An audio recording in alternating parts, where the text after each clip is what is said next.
This video was inspired by an impromptu speech that I gave to my friends at the DW Scrum meetup a few months ago, and there I called it How to Unsuck Your Sprint Planning Sessions. Because guys, you know when your sprint planning sucks? It's when you're not planning but debating over requirements, scope, dependencies, timelines, and wasting all your time and energy on nonsense like that.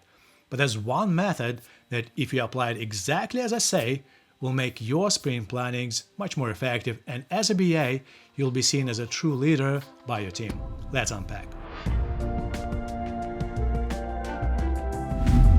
Hi, I'm Sergey Shumansky, and on this channel, I teach business analysts how to take ownership of their career and live a happy professional life.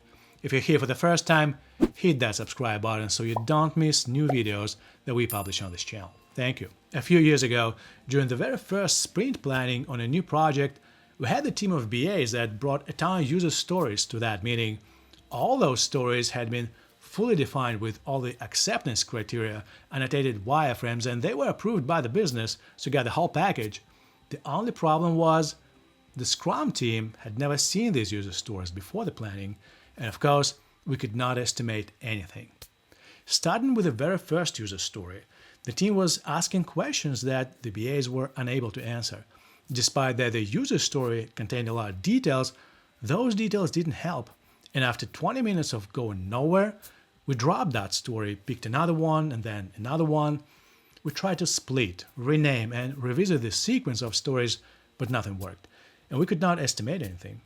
Then we stopped and we said, hey, let's just call it here. These stories are not ready, and we are not ready for the planning.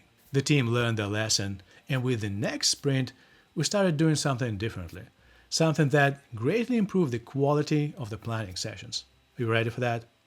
We began estimating user stories much earlier, during the backlog refinements. And that's what I want you to start doing. Start estimating user stories during the backlog refinements. Because here's the reality. Even if your Scrum team is already included in the backlog refinements, unless you ask them how many story points the story will take, you will not get the team fully focused. So the method is, once you presented the user story, even not yet finished, ask the team for the estimates. In response, the team will start asking you questions about the story and the requirements. They will be pointing out missing dependencies, acceptance criteria, telling you exactly what's unclear to them.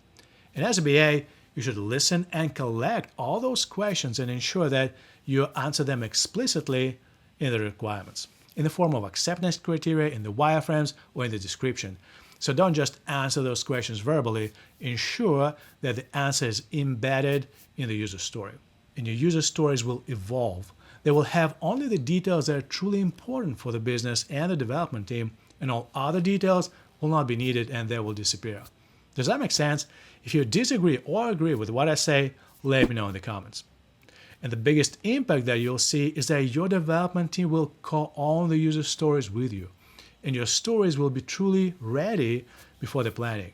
So when you bring these stories to the sprint planning, see how few questions you'll get, 0 or close to 0. And once the team is comfortable understanding the meaning of each user story, your sprint planning sessions will really focus on planning, not on refining or questioning requirements. As far as the estimates, of course, you may finalize the story points during the sprint planning, but you will avoid debates and you will stay focused and positive on the planning.